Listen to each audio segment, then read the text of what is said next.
Are you okay with him moving to the head of the class of the Heisman with those two games? Because he wasn't even in the discussion before those two games. This is a big opportunity for Dylan if he wants to continue to make his case for the Heisman Trophy, and I think he's shown that.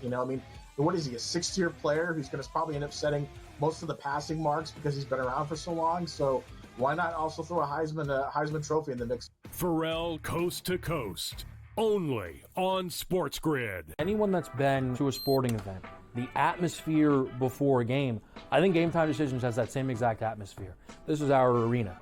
This is what we do. There is going to be an energy to Game Time Decisions that you will feel night in and night out. The excitement you get when you lock your bets in, when you're figuring out what you want to do, we can zone in on the biggest games each night. I want this to be the place that people come to before the games start so they feel as ready as possible to lock in their cards. We are going to hit every single one of those markets that you need to know about. We're going to go through every single thing, and I've got a great team behind me that's going to help me get the job done. There is not going to be a better place, I promise you, than Game Time Decisions to get that new information, react to it, and be able to then bet accordingly. We will have everything at our disposal, and we will use that to our advantage. I'm Kevin Walsh. Tune into Game Time Decisions from 6 to 8 p.m. Eastern on SportsGrid. Tatum has fixed that hitch. He now shoots it at the top of his jump. His release is really pure. And right now he's shooting it at 49% from three. Now, I'm not saying he's going to shoot at 49% from three for the season. But if he's at 42, 43%, Lord have mercy, look out below. Jason Tatum, right now, my number 6 player in the NBA. Betting above the rim, only on SportsGrid.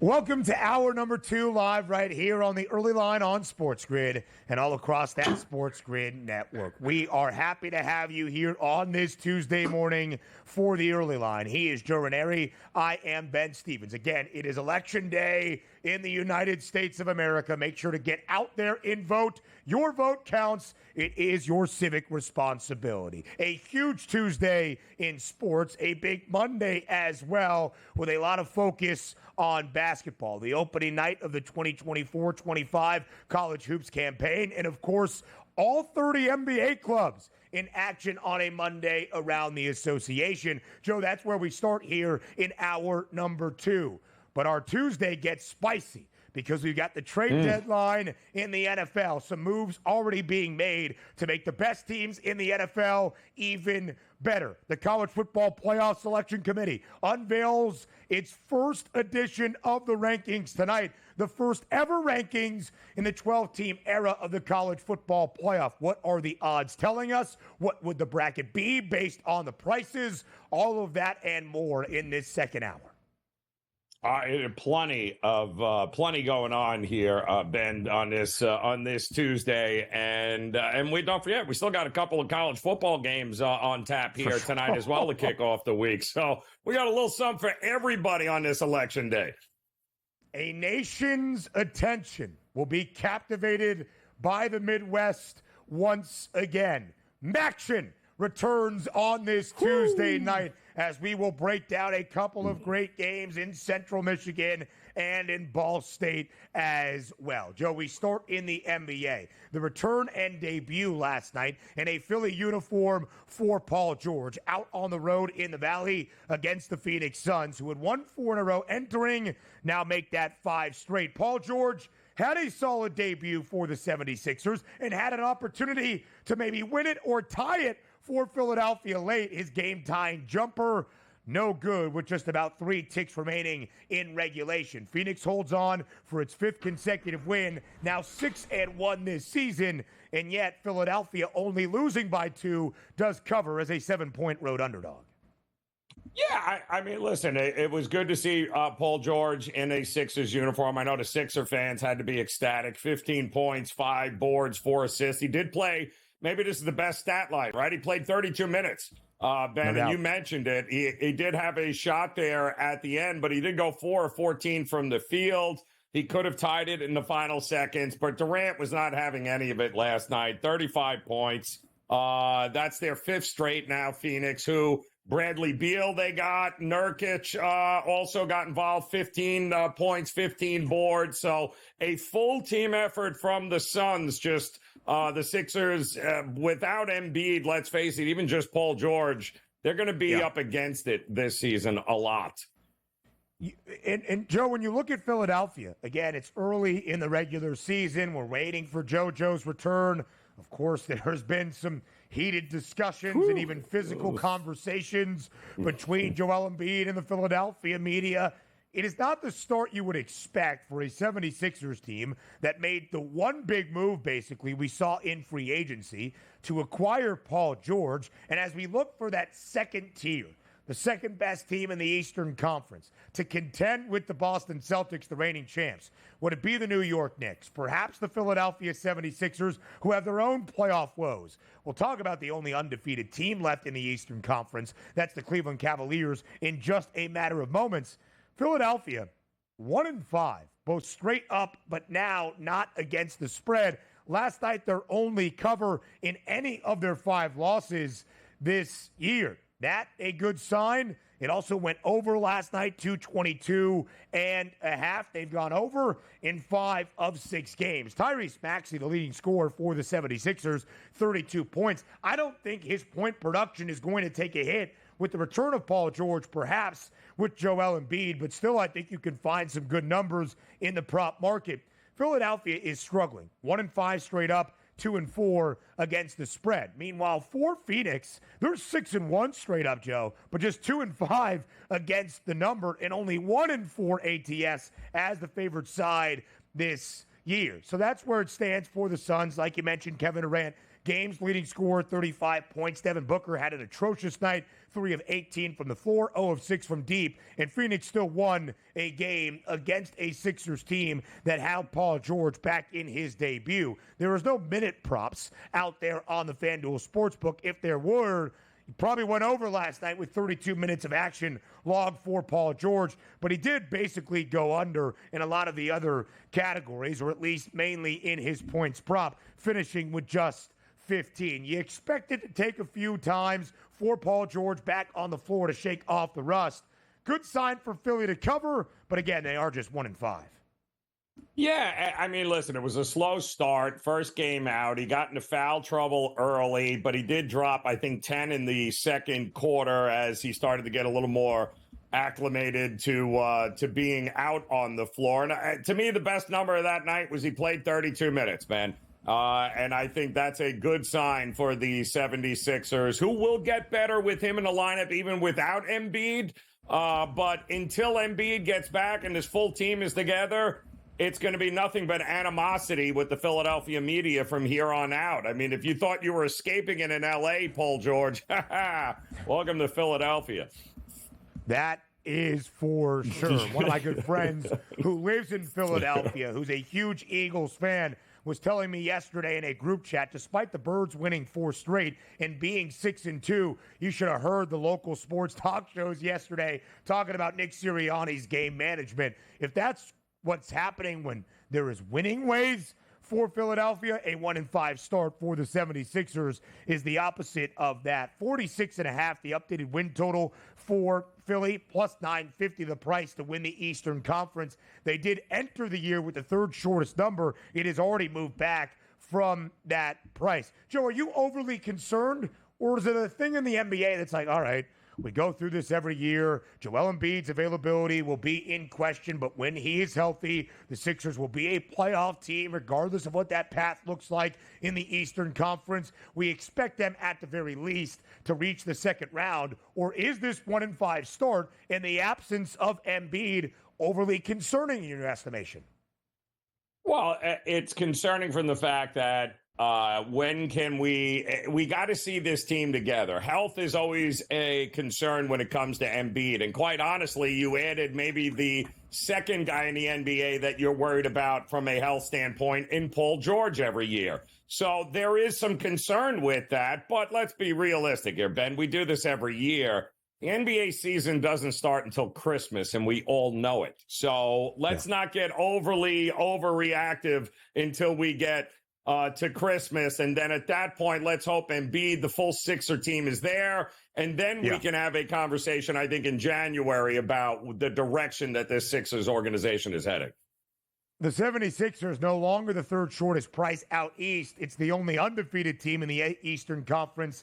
That's the Cleveland Cavaliers. For Cleveland, last night on the road in Milwaukee, big victory for the Cavs to remain perfect and undefeated. The Cavaliers are now 8 and I believe they were at home last night. Yeah, they were at home. The Cavaliers at home last night, a big victory over the Bucks, again, to improve to 8-0. Cleveland was an 8.5-point home favorite, though, Joe, against Milwaukee without Giannis Antetokounmpo. Damian Lillard did score a ton of points. So did Darius Garland, game-high 39 points. The Cavs are 8-0. Last night, the first time in any of their 8 victories, they failed to cover a number. They had covered in all 7 of their first victories this season. But the Cavs, still perfect. Yeah, and give the Bucks credit. I mean, that's a lot. They showed a lot of grit and determination, taking them to the wire without Giannis, who's already averaging 31 points this year here, guys. But keep in mind, Milwaukee's schedule, Ben, 5 of the 7 games they've played this year have been on the road. It has been a gauntlet, to say the least. We will look at the Cavs, their updated outlook, and talk about Milwaukee around the association next.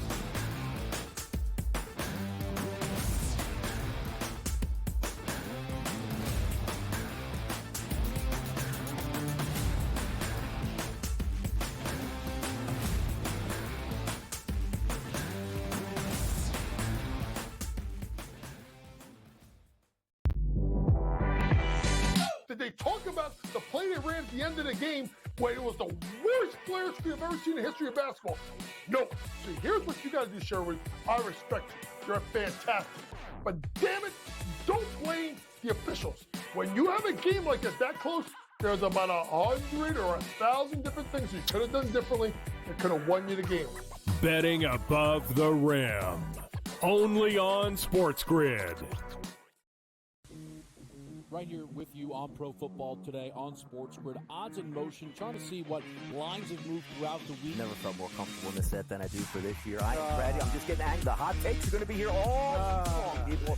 What in the world is going on in Miami, Dom? It's not particularly anything to shy away from just because many people are on top of it. Hot take, hot take. I think this line is asking you once again to take New Orleans. Pro Football Today. Only on SportsGrid. Anyone that's been to a sporting event, the atmosphere before a game, I think Game Time Decisions has that same exact atmosphere. This is our arena.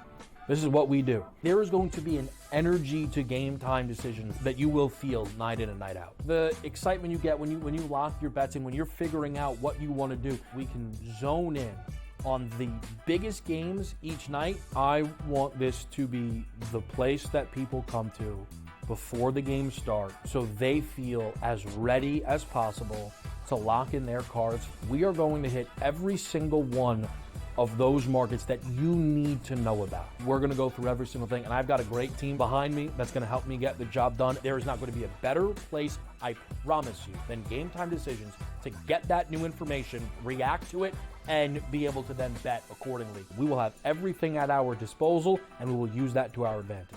I'm Kevin Walsh. Tune into Game Time Decisions from 6 to 8 p.m. Eastern on SportsGrid.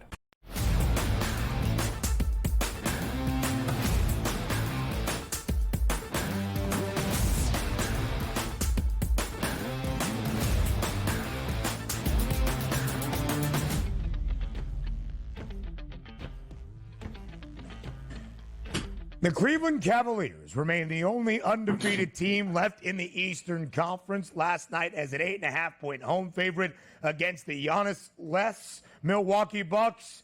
Cleveland improves to a perfect 8-0 record, but for the first time in any of their 8 wins, a non-cover. The Milwaukee Bucks, though, Joe, we'll talk about Cleveland in just a moment. The Bucks won their first game of the year against a shorthanded Philadelphia team without Paul George and without Joel Embiid. Now they have lost 6 in a row. Last night was their first time on this 6-game skid. They have covered a number, and in 4 of those 5 games, they have been the favorite, just losing outright. As you see the total, 226.5, it does trickle over. The Bucs had also gone under in 4 consecutive games. We've got a Milwaukee team that is now currently 1-6, and a Cleveland team that is perfect still at 8-0.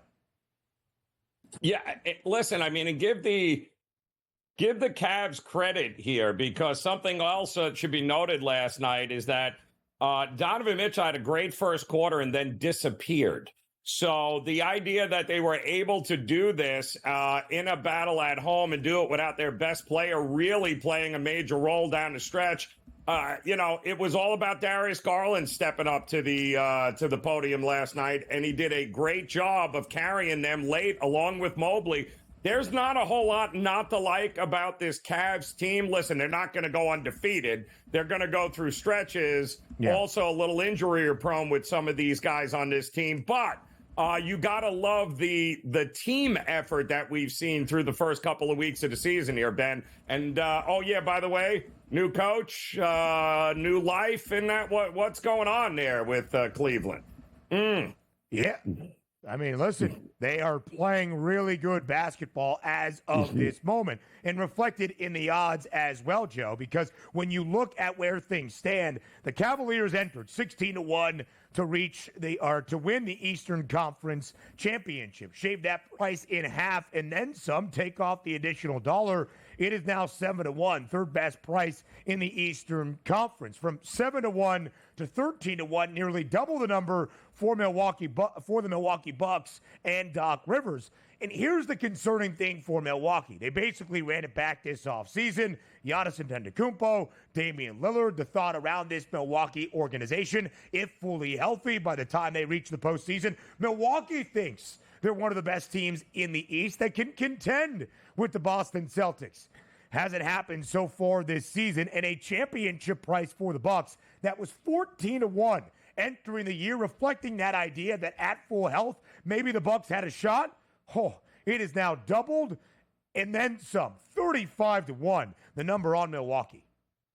Yeah, it's unfortunate. Listen, I happen to think that this is not going to be a great season for the Bucks here. I think it's going to get much worse before it gets any time better. It's just an organization, as far as I'm concerned, Ben. Yes, you've got the Greek Freak, you've got Giannis, you got one of the greatest players in the NBA. You got Lillard, but you have nothing else. The rest of that roster needs to be remade, and I don't think you can do that on the fly or by the trade deadline. Yeah, we'll see. We'll see exactly what they are doing right now. Kenny Atkinson, though, off to a great start during his time in Cleveland. This Cavaliers team has been a playoff team as of late when J.B. Bickerstaff was the head coach, but of course he was dismissed after the Cavs were bounced in the second round of this postseason. They were super banged up against the Boston Celtics, but still. So 2 remaining undefeated teams out of the 30 in the association. One in the East, that's Cleveland, 8-0. The other out west, it's the Oklahoma City Thunder, who entered the year as the Western Conference title favorites. Looking the part so far. OKC now 7-0. Last night at home against Orlando, big victory for OKC. No Paolo Banchero for the Magic for a third consecutive game, and the Thunder take advantage, 102-86. They cover as a 12.5-point favorite. Fourth time already as a double-digit favorite this year for Oklahoma City. Joe, not just a perfect 7-0 start, but 6 covers and those 7 victories. Ben, they've won all 7 of their games by at least 12 points. I mean, and the reason isn't because they're some sort of offensive juggernaut. What people don't realize about OKC, this is a ridiculous defense. I mean, They are absolutely relentless. You can't out-rebound them. Every shot is contested. They'll run with you. They'll slow it down. This is a very, very dangerous OKC team who's doing it right now with defense. And listen, when you can hold teams to 86 points or under 100 points a night, Ben, guess what happens? You're going to win by margin without having to have any extra effort offensively. Very impressed with OKC thus far. And they're doing all of this without one of the big offseason acquisitions, Isaiah Hartenstein, who they got to solidify the back end of that defense alongside Chet Holmgren. Of course, he was injured before the year, probably making his way back in the next 2, 3, perhaps 4 weeks for Mark Daigneault and the Thunder.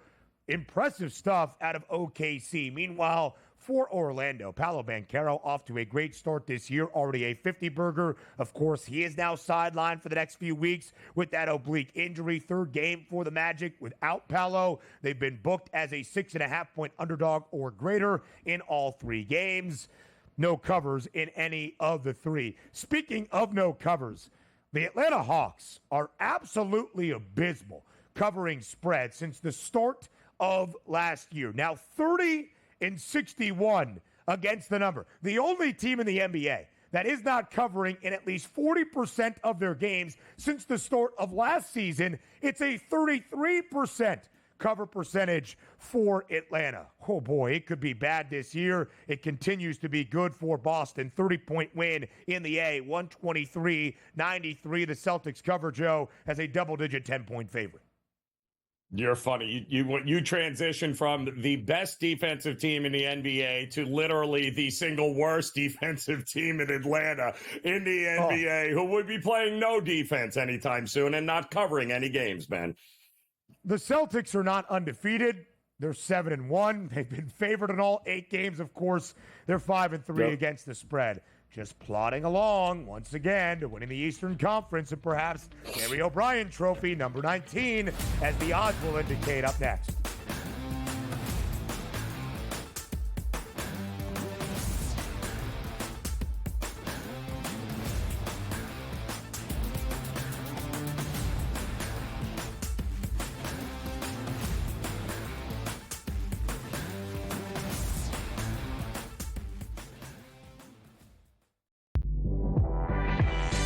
Did they talk about the play they ran at the end of the game when it was the worst player screen I've ever seen in the history of basketball? No. See, here's what you got to do, Sherwood. I respect you. You're fantastic. But damn it, don't blame the officials. When you have a game like this that close, there's about 100 or 1,000 different things you could have done differently that could have won you the game. Betting above the rim. Only on SportsGrid. Right here with you on Pro Football Today on SportsGrid. Odds in motion, trying to see what lines have moved throughout the week. Never felt more comfortable in this set than I do for this year. Brady, I'm just getting angry. The hot takes are going to be here all long, people. What in the world is going on in Miami, guys? It's not particularly anything to shy away from just because many people are on top of it. Hot take, hot take. I think this line is asking you once again to take New Orleans. Pro Football Today, only on SportsGrid. Anyone that's been to a sporting event, the atmosphere before a game, I think Game Time Decisions has that same exact atmosphere. This is our arena. This is what we do. There is going to be an energy to Game Time Decisions that you will feel night in and night out. The excitement you get when you lock your bets in, when you're figuring out what you want to do, we can zone in on the biggest games each night. I want this to be the place that people come to before the games start so they feel as ready as possible to lock in their cards. We are going to hit every single one of those markets that you need to know about. We're going to go through every single thing, and I've got a great team behind me that's going to help me get the job done. There is not going to be a better place, I promise you, than Game Time Decisions to get that new information, react to it, and be able to then bet accordingly. We will have everything at our disposal, and we will use that to our advantage. I'm Kevin Walsh. Tune into Game Time Decisions from 6 to 8 p.m. Eastern on SportsGrid.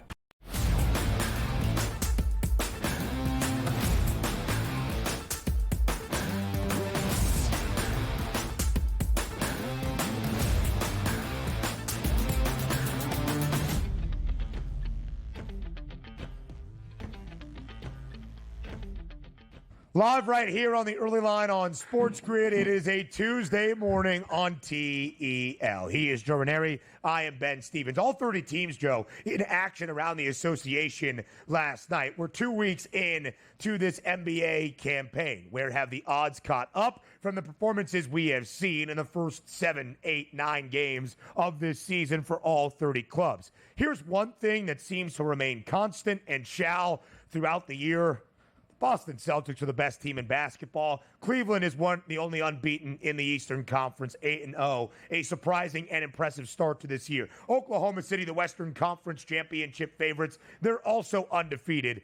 In my estimation, Joe, everybody is playing for second best, or perhaps, if you want to spin it another way, the ultimate challenger and contender to the C's, whether out east or in the NBA overall. Boston entered the year with a ridiculously short price to win the NBA championship, 3-1 before a single basketball game was played.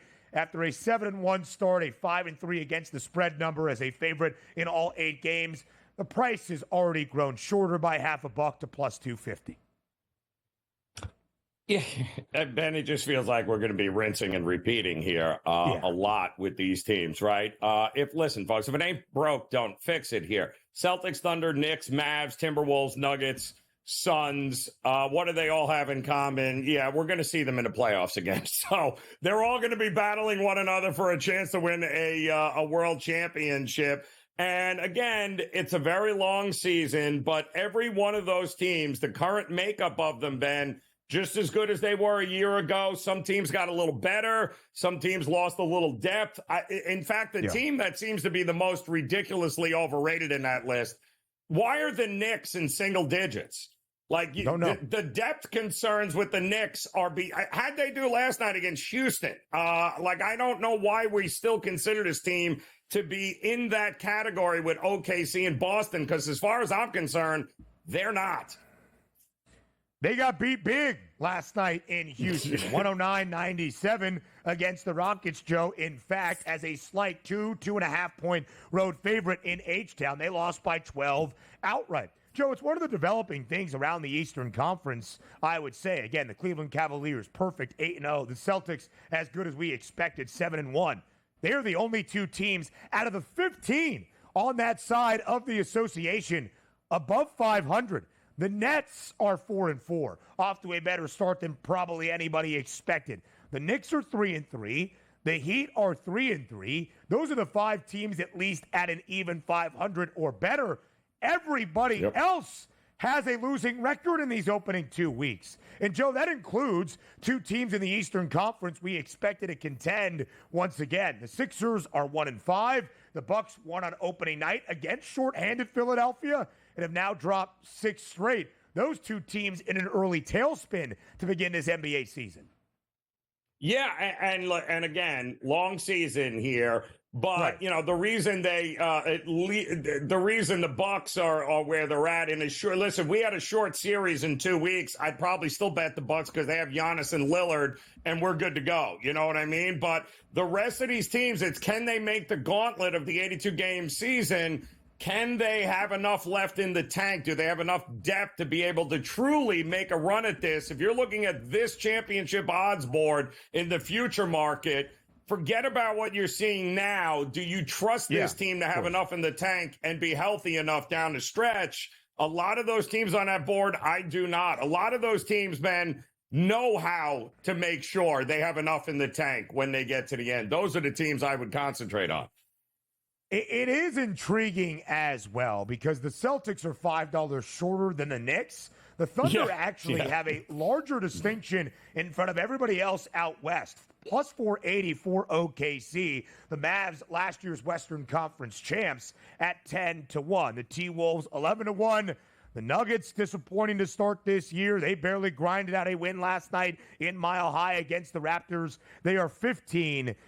That's also a story, Joe, out in the Western Conference. OKC, perfect. Phoenix has won 5 in a row. They're 6-1. Golden State has won 4 in a row. They're perfect away from San Francisco. They are 6-1.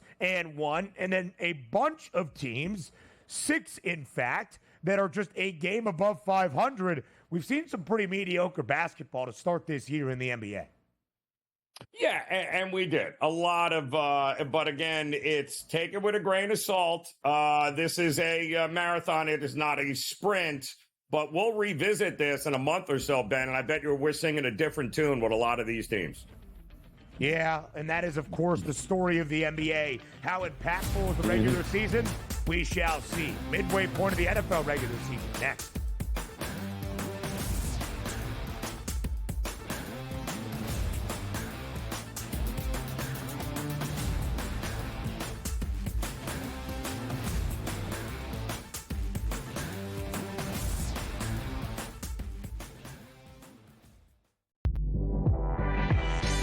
Did they talk about the play they ran at the end of the game when it was the worst player screen I've ever seen in the history of basketball? No. See, here's what you got to do, Sherwood. I respect you. You're fantastic. But damn it, don't blame the officials. When you have a game like this that close, there's about 100 or 1,000 different things you could have done differently that could have won you the game. Betting above the rim. Only on SportsGrid. Right here with you on Pro Football Today on SportsGrid. Odds in motion, trying to see what lines have moved throughout the week. Never felt more comfortable in this set than I do for this year. Brady, I'm just getting angry. The hot takes are going to be here all long, people. What in the world is going on in Miami, Dom? It's not particularly anything to shy away from just because many people are on top of it. Hot take. I think this line is asking you once again to take New Orleans. Pro Football Today. Only on SportsGrid. Anyone that's been to a sporting event, the atmosphere before a game, I think Game Time Decisions has that same exact atmosphere. This is our arena. This is what we do. There is going to be an energy to Game Time Decisions that you will feel night in and night out. The excitement you get when you lock your bets in, when you're figuring out what you want to do, we can zone in on the biggest games each night. I want this to be the place that people come to before the game starts so they feel as ready as possible to lock in their cards. We are going to hit every single one of those markets that you need to know about. We're going to go through every single thing, and I've got a great team behind me that's going to help me get the job done. There is not going to be a better place, I promise you, than Game Time Decisions to get that new information, react to it, and be able to then bet accordingly. We will have everything at our disposal, and we will use that to our advantage. I'm Kevin Walsh. Tune into Game Time Decisions from 6 to 8 p.m. Eastern on SportsGrid.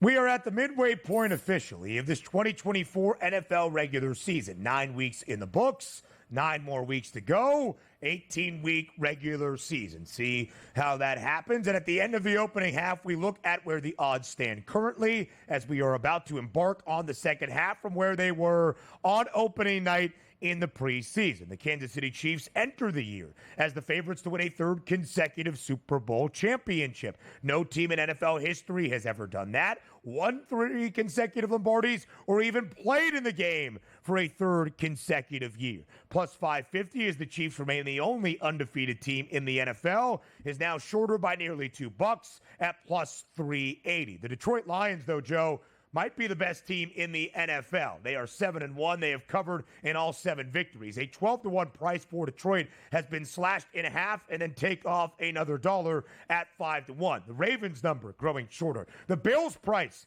shorter by half as well.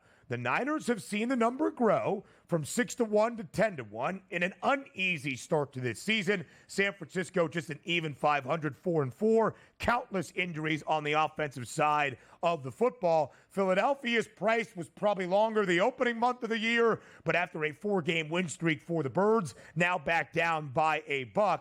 And the Green Bay Packers at 18-1 before the year got started, add on $2, 20-1. Green Bay did not look great at home, and Jordan Love has dealt with a variety of short-term injuries this season, and yet the Pack still 6-3. We'll look elsewhere around the odds, but that's the biggest movement, Joe, we have seen for those Super Bowl contenders this season. Yeah, and it's always interesting, Ben, right, at this point, because you look at the market and you start to go, okay, where are people overreacting to what they just saw, right? Recency bias is a pretty real thing here, especially you're coming out of a week where favorites went, 13-1 straight up, Ben, 10-4 against the number. The public had a field day. So you know what happens, Ben, is the public all of a sudden starts thinking, well, we got this. So why don't we just sprinkle a little something here on Kansas City to win it all, or Buffalo to win it all? They won't look anywhere near down the board or on that other column, Ben, that second column, to think anybody could have the audacity to actually make a run at the Super Bowl. But the reality is Every team on that list still has a shot right now, Ben, at winning a Super Bowl here, and certainly ain't running to the window to lay single digits with anybody right now. Yeah, so Joe, you mentioned how good favorites have been here as of late. It was the year of the underdog in the opening month. Those historic trends of underdogs of 5.5 points or greater, not just covering numbers and keeping it close, but winning outright. NFL favorites in the 15 games we had in Week 9, 14-1 straight up. This is just the third week in the last decade and a half. The last 15 years of NFL football, favorites have won 14 times or more with only a single loss. In the last 5 weeks, favorites are now 46, 27, and 1 ATS. It's a cover percentage north of 63%. Is that going to be the trend and the tail of the season in the second half? We shall agree. So, Joe, as you mentioned, maybe it's not worth running to the window on any of those short numbers. Certainly we can justify Kansas City as that short favorite, less than $4 at plus 380 to win a third consecutive Super Bowl, despite no team even playing in 3 straight Super Bowls. 8 previous back-to-back Super Bowl champions looking for that third straight. Nobody has ever gone to a third consecutive big game. Joe, the Lions have never played in a Super Bowl in franchise history. But this is a historic season and a historic 2 years in the Motor City. Last year, first divisional crown in 3 decades, first playoff win, an NFC championship game appearance in 32 years. The Lions have won an NFL championship back before the Super Bowl era and merger in 1957, but never the big one, never the Lombardi Trophy. Joe, do you believe that Detroit... Oh, we just lost Joe Ranieri.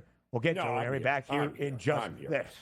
I didn't mean to offend with the Lions question if you are not buying in on Detroit. But, Joe, we have made the point here over the last few weeks, the last few days, that despite Kansas City being the lone undefeated team at the end of the opening half, perhaps the Lions are the best team in the NFL. What say you?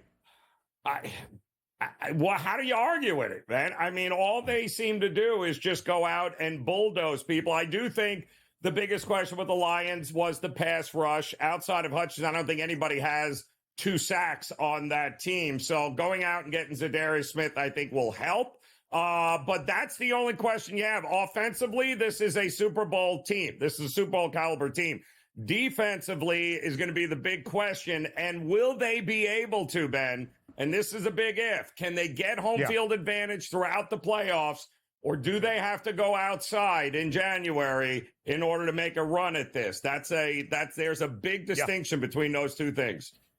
No doubt about it, Joe. Yesterday, when the NFC odds were available, Detroit was minus 115, by the way, to earn that number 1 overall seed, not only the opening bye, but home field the entirety of the way to a presumptive Super Bowl berth. Ranieri, when you look at the AFC, the Ravens and the Bills are the 2 other teams at a plus 850 price or shorter. In fact, there are 4 teams, of course, shorter than a 10-1 number, 3 of the 4 from the AFC. We know the Chiefs are going to be tested by the Ravens, who look really good, and the Buffalo Bills, who look really good. But both of those clubs have postseason questions, or Kansas City does not. Could this be the year that either the Flock or the Bills change that playoff narrative surrounding their franchise?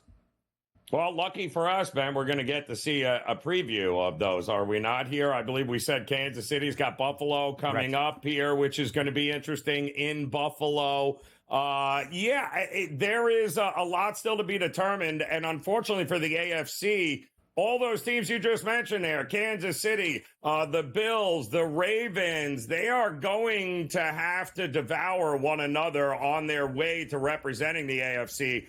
Not easy to do. I do think the Lions, if they're the best team in the NFC, we'll keep an eye on the 49ers because they are getting McCaffrey back, but who knows what version of him you're getting. But who's going to make a run at the Lions? I mean, I think the Lions, with that schedule of indoor games continuing, could very well have the easier path than what the AFC and those teams have to do.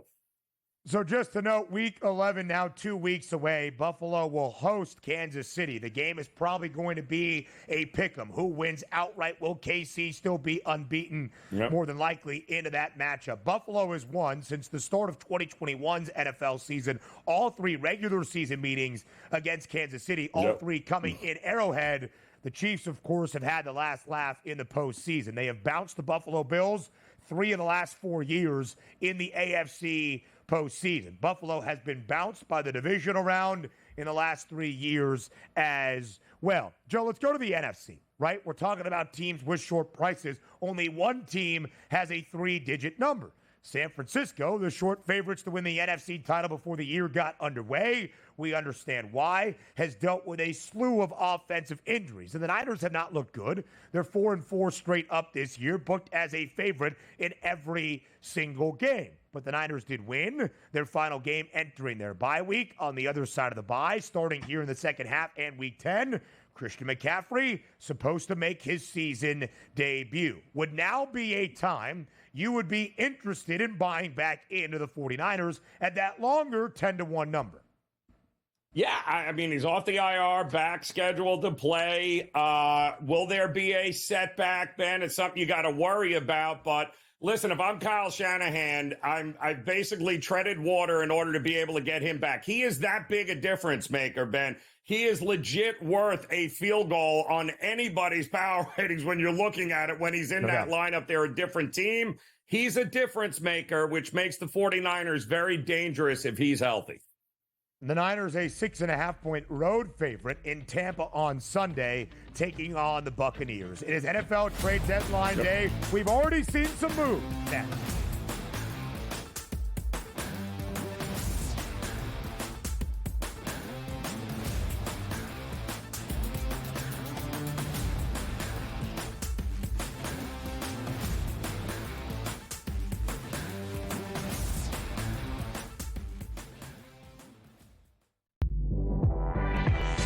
Did they talk about the play they ran at the end of the game when it was the worst flare screen I've ever seen in the history of basketball? No. See, here's what you got to do, Sherwood. I respect you. You're fantastic.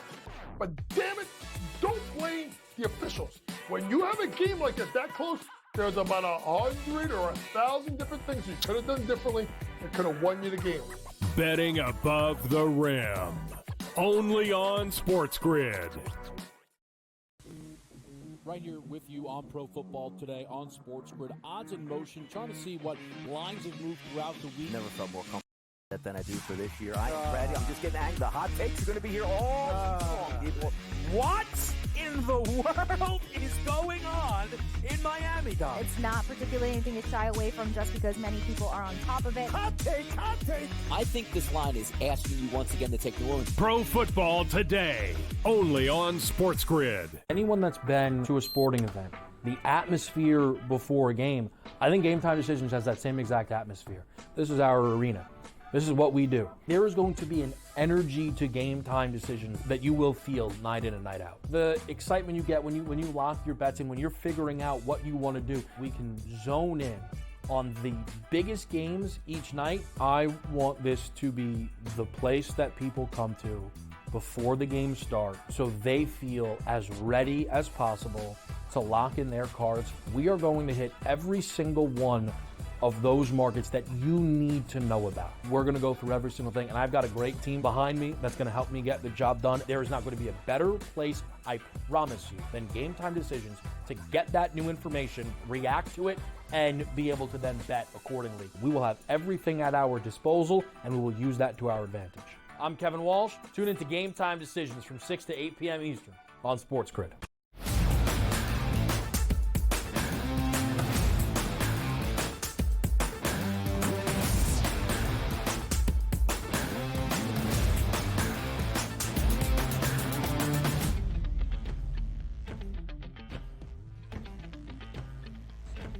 So we just showed you the Super Bowl odds, where things were when the season started. Now at the midway point of this 2024 NFL season, on deadline day, that is trade deadline day around the National Football League. Joe, in the last few years, the NFL trade deadline has ramped up in its intensity. It's not quite what we see during Major League Baseball and a long summer of contenders trying to make those final moves for their October roster. It's not quite the NBA's trade deadline day either.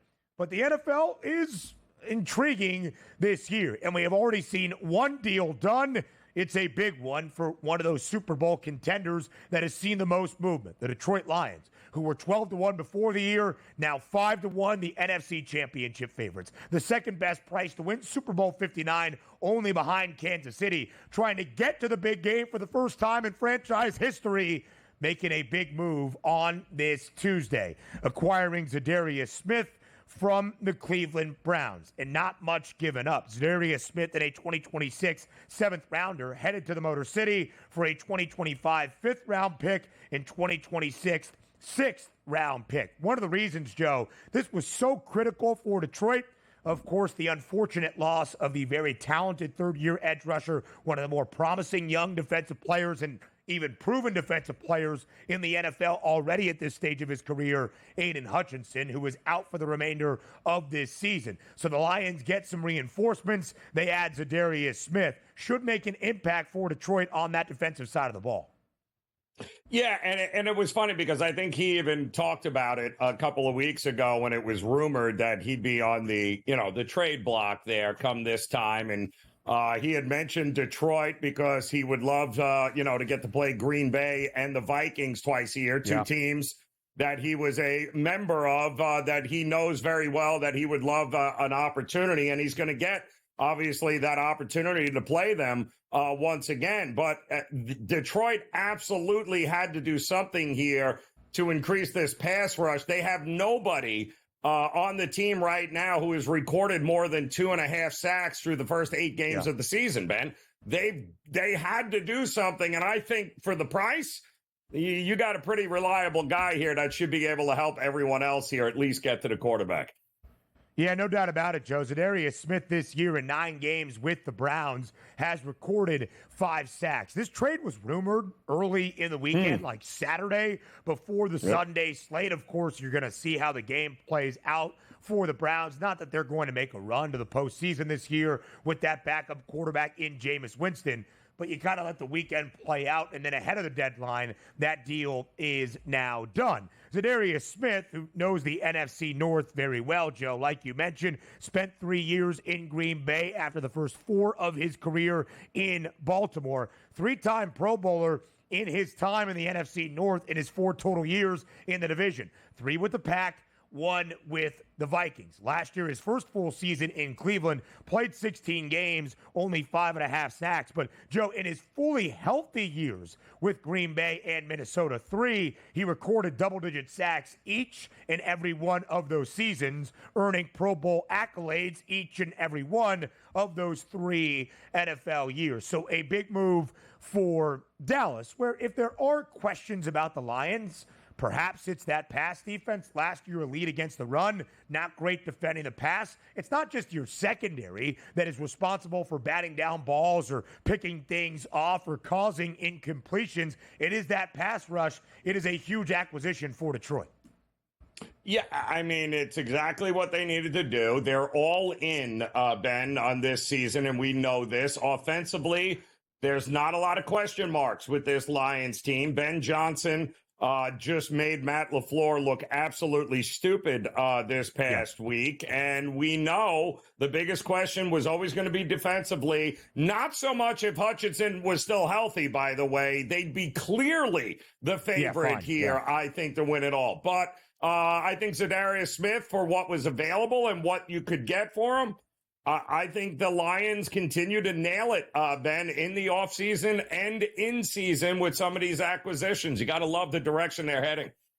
Huge Sunday night football game in Houston to end out the Week 10 Sunday slate. The Texans take on the Lions. Detroit, a 3-point road favorite. Detroit has been a favorite in 7 of 8 games this year. The only time an underdog, they won outright against the Vikings as a very short dog in a crucial divisional duel. Of course, Detroit is 7-1, covering in all 7 games.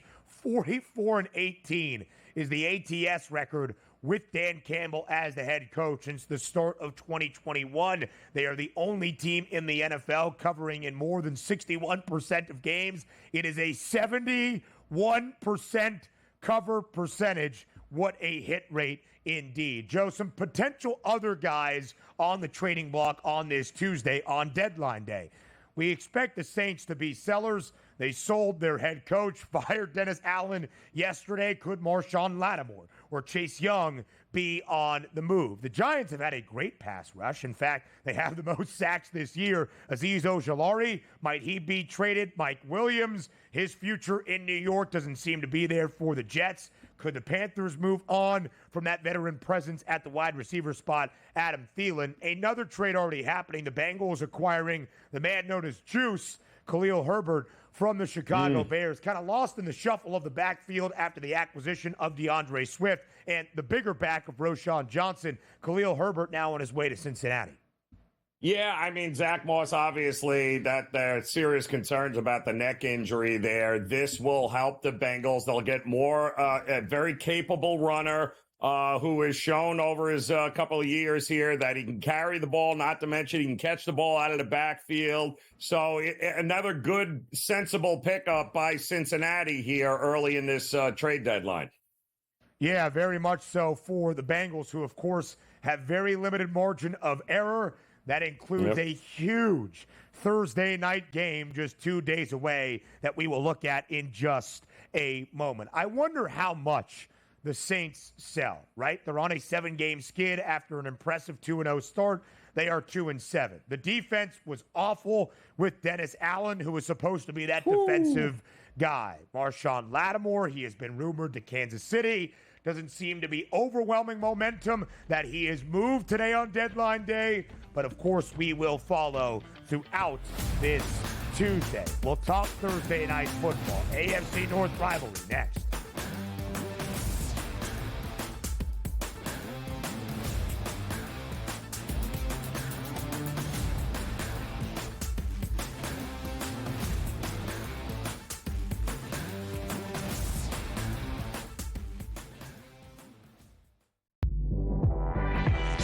Did they talk about the play they ran at the end of the game when it was the worst player screen I've ever seen in the history of basketball? No. See, here's what you got to do, Sherwood. I respect you. You're fantastic. But damn it, don't blame the officials. When you have a game like this that close, there's about 100 or 1,000 different things you could have done differently that could have won you the game. Betting above the rim. Only on SportsGrid. Right here with you on Pro Football Today on SportsGrid. Odds in motion, trying to see what lines have moved throughout the week. Never felt more comfortable in this set than I do for this year. Brady, I'm just getting angry. The hot takes are going to be here all long, people. What in the world is going on in Miami, Dom? It's not particularly anything to shy away from just because many people are on top of it. Hot take. I think this line is asking you once again to take New Orleans. Pro Football Today. Only on SportsGrid. Anyone that's been to a sporting event, the atmosphere before a game, I think Game Time Decisions has that same exact atmosphere. This is our arena. This is what we do. There is going to be an energy to Game Time Decisions that you will feel night in and night out. The excitement you get when you lock your bets in, when you're figuring out what you want to do, we can zone in on the biggest games each night. I want this to be the place that people come to before the games start so they feel as ready as possible to lock in their cards. We are going to hit every single one of those markets that you need to know about. We're going to go through every single thing, and I've got a great team behind me that's going to help me get the job done. There is not going to be a better place, I promise you, than Game Time Decisions to get that new information, react to it, and be able to then bet accordingly. We will have everything at our disposal, and we will use that to our advantage. I'm Kevin Walsh. Tune into Game Time Decisions from 6 to 8 p.m. Eastern on SportsGrid.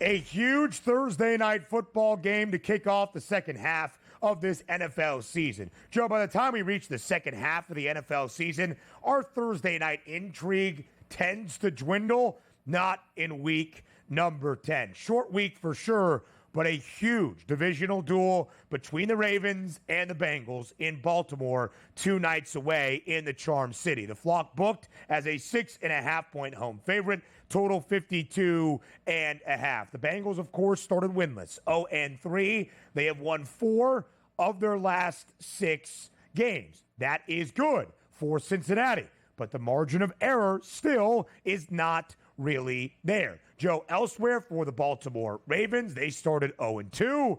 They, of course, have been great since that point, winners of 6 of their last 7. Are you surprised by the spread? Does 6.5 feel justified, or would you expect the number to be a little bit tighter entering this monumental divisional duel on Thursday? Well, I'm shocked, Ben, given the fact that Lamar Jackson is 7-18-1. That's 28% against the number as a home favorite under 10 points. So this has not historically been a great spot to back Lamar Jackson at this kind of price here. And we all know Burrow as an underdog of 3 or more points, Ben, 16-3 against the number, including the playoffs. The biggest problem for Baltimore's defense has been defending the pass. And guess what? There is nobody playing better right now than Joe Burrow and the Bengals offensively and throwing the ball. I mean, they started 0-3, Ben, on the season. They're now 4-5. And this game is their season. Let's be reasonable, because from here on out, I don't see how they won't be a favorite in every game the rest of the way, the Cincinnati Bengals. If they win this game, they've got a really good shot of rebounding and making the playoffs, and then anything can happen. The Ravens off a great win, but let's be realistic here. What offensive pushback did they get from Denver? The answer is none. This is a different animal and a huge game, Ben. So the Ravens, of course, who won 5 straight, now 6 of their last 7, booked as a favorite in every one of those games. But, Joe, up until Sunday, in those 5 wins where they had covered in every one, or at least pushed on the number, they were 5-0-1 against the spread. As a favorite of 6.5 points or greater, this will now be the 5th time this year for Baltimore. They have lost 2 outright. They had pushed against the Commanders, laying a touchdown at close. And last week, of course, was the first true cover as they blew out the Broncos as a 9.5-point favorite, winning 41-10. So as a 6.5-point favorite or greater this year, they are 1-2-1 against the spread with 2 outright losses. The Bengals trying to do exactly that. Cincinnati, an underdog only twice this year, week number 2 against Kansas City, and then earlier in the year against Baltimore. They were catching 2.5 at home against the Ravens, lost that game by 3, so barely not covering, and lost the game to Kansas City by a point with some questionable calls late. They did cover in that game as a 5.5, 6.5-point underdog, 1-1 against the number. And Joe, you highlighted how good Joe Burrow has been when booked as an underdog. So I would lay this, or actually take the 6.5, rather with the Bengals in this spot. But, Joe, for Cincinnati, it's not just keeping this game close and winning a tough one short week on the road by a field goal or less. It's winning this game outright. So now we look at the odds and where things stand. Baltimore does not have the best record in the division. That is still the Steelers at 6-2. The Ravens a half game back. But they are the favorites to win the AFC North. They had that second best price to win the AFC Championship. This game is huge for Cincinnati. For any of those numbers, sure, but it's not really about the divisional chase for the Bengals.